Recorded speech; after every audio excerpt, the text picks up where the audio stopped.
पाकिस्तान और इजरायल के बीच बढ़ती नजदीकियों ने कहीं ना कहीं दुनिया के कई देशों की नींद उड़ा दी है। कहने को तो इजरायल का नाम लेना भी पाकिस्तान में गुनाह माना जाता है। कोई भी पाकिस्तानी इजरायल भी नहीं जा सकता है।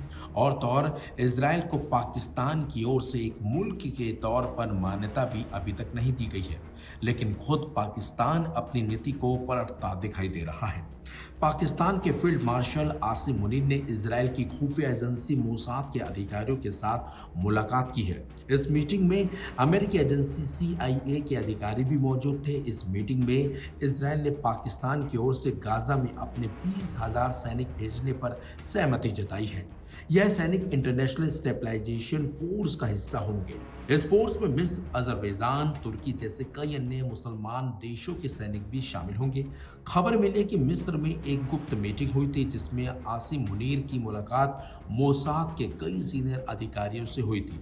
पाकिस्तान के इतिहास में ऐसा पहली बार हुआ है जब उसने इजरायल से बात की हो। इस मीटिंग में अमेरिकी एजेंसी के लोग भी मौजूद थे। यह इसलिए अहम है क्योंकि पाकिस्तान कभी इजरायल को मान्यता नहीं देता।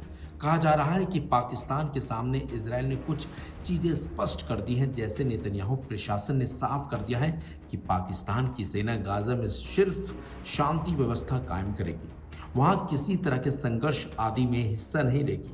इसके अलावा हमास से हथियार वापस लेने की जिम्मेदारी भी पाकिस्तान समेत कई मुस्लिम देशों के सुरक्षा बलों की ही रहेगी। इस योजना में पाकिस्तान इंडोनेशिया और अजरबैजान के साथ मिलकर काम कर रहा है, जिन्हें पश्चिमी और अरब देशों के नेतृत्व वाले गठबंधन में शामिल किया जा रहा है। सूत्रों से पता चलता है कि इस समझौते की शर्तों के तहत पाकिस्तानी सैनिक इजरायल और गाजा के शेष उग्रवादी गुटों के बीच एक बफर बल के रूप में काम करेंगे। पुनर्निर्माण और संस्थागत पुनर्गठन को सुगम बनाते हुए एक सुरक्षा कवच प्रदान भी करेंगे। खुफिया सूत्रों ने आगे खुलासा किया है कि पाकिस्तान के सहयोग को अस्थायी राजनयिक राहत के साथ चुपचाप पुरस्कृत भी किया जा रहा है।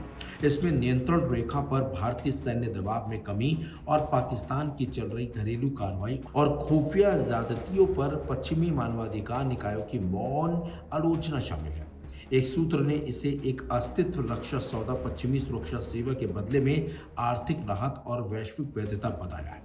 लेकिन जिस तरीके से इजरायल और पाकिस्तान दोनों मिल रहे हैं, दोनों के बीच मुलाकात हो रही है, उससे कहीं ना कहीं भारत के लिए एक अलग तरीके का खतरा भी पैदा हो सकता है, क्योंकि भारत और इजरायल के बीच संबंध अच्छे हैं। ऐसे में पाकिस्तान और इजरायल के बीच संबंध अच्छे होते हैं तो कहीं ना कहीं भारत के लिए खतरे की घंटी भी हो सकती है।